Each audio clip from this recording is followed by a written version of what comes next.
Coming up, the University of Iowa has started its search for the new Associate Vice Presidents for Diversity, Equity, and Inclusion. Also, today is International Women's Day. Find out more about the history of this holiday. And we'll discuss what went wrong with the Iowa men's basketball team against Wisconsin. Big Ten tournaments are finally here, and we have previews for you in sports. Now, we may have warmer temperatures, but not better weather coming up. All that and more coming up on this Friday morning edition of DITV. Don't go anywhere. DITV starts right now.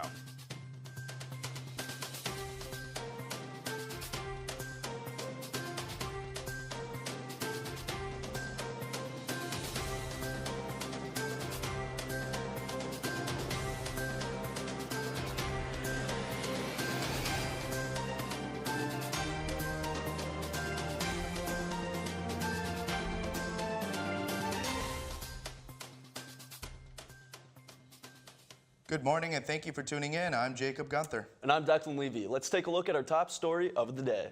The University of Iowa College and Liberal Arts and Science Director of Diversity, Minishki Gigi DeHayam, is the first candidate to pitch themselves for the University Associate Vice President for Diversity, Equity, and Inclusion position.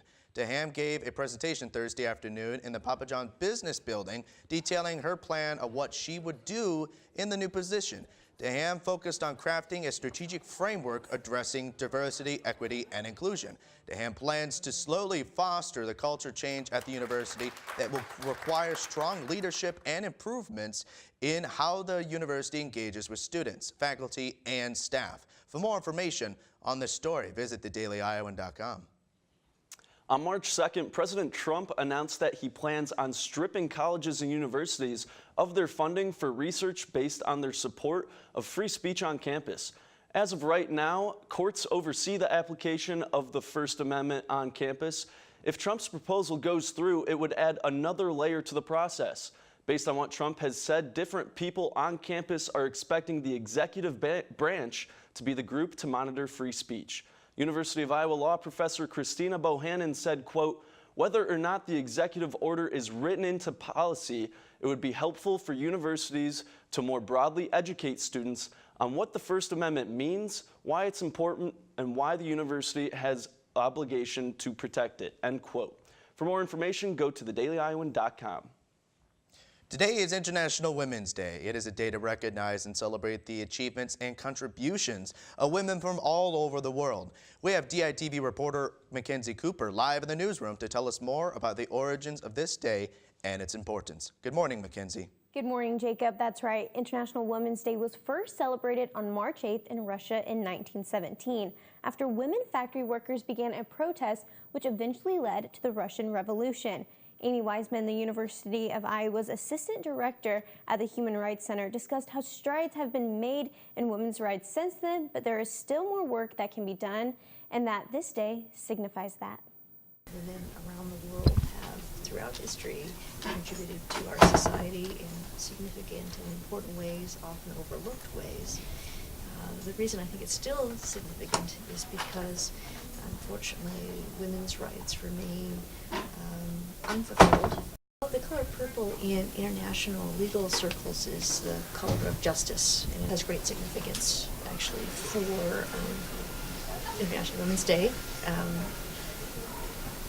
It is, again, a reiteration of the need for global justice that recognizes women's rights. While International Women's Day celebrates women and their achievements, Wiseman says it's also a reminder that more work can be done. There's a need to recognize that women as a group of people around the world, as 50% of the population, in fact, remain unrepresented in halls of government, as well as in corporate boardrooms and in places where decisions are made about policies that affect people's everyday lives. So for that reason, I think it remains an important marker of both what we've achieved as well as what has yet to be achieved in the field of human rights. For more on International Women's Day, visit DailyIowan.com. Jacob and Declan, back to you. That was Mackenzie Cooper in the newsroom. Thank you. And wow, it looks like we got some important stuff coming up this weekend. Hopefully the weather can stay warm and calm for us. I'm hearing somewhat warm temperatures. Let's send it over to our man, the man, Dylan Melicky in the weather studio. Thanks, Jake and Declan. Yes, we'll get to the warm temperatures later. But first, there's extreme storm warnings that have gone out to various states in the south. Parts of Texas, Louisiana, and Alabama have this jet stream going eastward that will hit all of them. Now, as we look into the outlook and the specific warnings that have gone out to these states, there's possible damaging winds, large hail, and a few tornado warnings have gone out as well. As you can see in parts of these areas, storms are very likely to happen overnight tonight and also Saturday morning, so watch out for that. Now, as we look into Iowa City, as you mentioned, today we have temperature of 31 degrees and partly cloudy skies, so much warmer than we're used to. As we move into tonight, the temperature stays relatively warm. We have cloudy skies and a temperature of 32 degrees for this evening and no chance of snow or rain or extreme winds, so it'll be a beautiful night. Now, as we move into the extended 5-day forecast for the week, as I mentioned today, we'll get to a high of 38 throughout the day and we'll stay with partly cloudy skies all throughout. Now, unfortunately, tomorrow, while we do have warmer temperatures, we have a 100% chance of showers coming down all throughout the day. Our high gets up to 39 degrees and our low is at 29 degrees. Now, as we move into Sunday, we have no rain, but we do have 20-mile-per-hour winds, so beware of that. Our high is at 32 degrees and our low is at 21, but it'll feel like much colder due to those sharp winds. Finally, Monday is the best day of our week. We have a high of 37 degrees, a low of 23, but sunny skies and 0% chance of rain. Finally, to wrap up the 5-day forecast, on Tuesday, the winds return, but we have our highest temperatures of the week. Our high is at 44 degrees, and our low will be in the upper 30s at around 38 degrees. Well, it looks like we definitely have warmer temperatures, but not necessarily better weather. We got some rain and extreme winds coming, so watch out, but at least soak up the warm when you have the chance. Jacob and Declan, back to you guys. Do you have artifacts or antiques? Maybe you should visit Tom Thelen, owner of Artifacts. Thelen came to the University of Iowa in 1988 pursuing a master's degree in printmaking. He began buying and selling antiques to pay for school. Now Thelen has owned and operated Artifacts for over 15 years. Thelen is traditional and has remained unfazed by the growing online market. He has refused to sell online because he wants all his products to be in store so customers can come in and escape from the real world as they browse interesting oddities. Thelen has said he has found good support in Iowa City, which has helped prevent him from undercutting prices, and he continues to be amazed at what people want to buy and sell. Give Thelen a visit at 331 Marcus Street. The Iowa City Public Art Advisory Committee will have a meeting today to see what the community wants as public art. The meeting will be held to help create a plan for the increase of funds for the 2020 budget.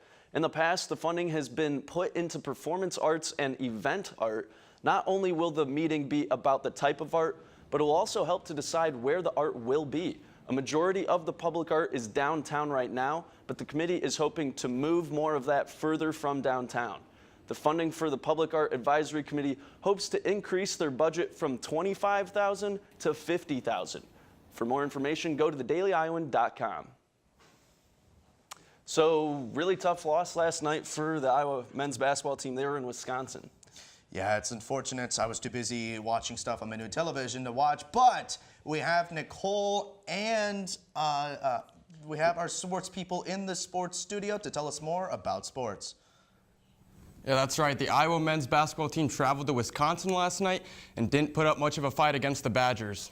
That's right, Cade. Tyler Cook went scoreless, and nonetheless, the Hawkeyes were not able to score double in the double digits. The leading scorer of the night was Jordan Bohannon, who only had 8 points the entire game. Iowa lost this one 65-45.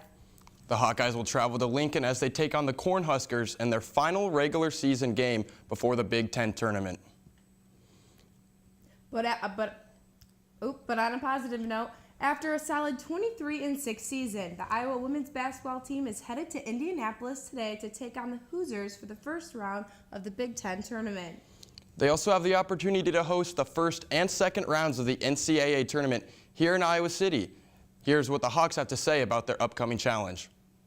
But to go undefeated on your home court during this Big Ten season and non-conference season, I think that's an amazing accomplishment. 3 games, 3 days.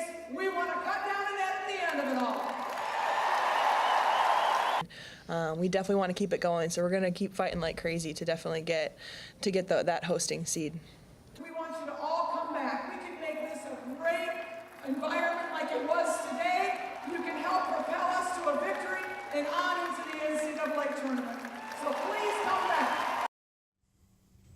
Make sure you follow the Daily Iowan on Twitter to stay updated on what's going on in Indy throughout the weekend.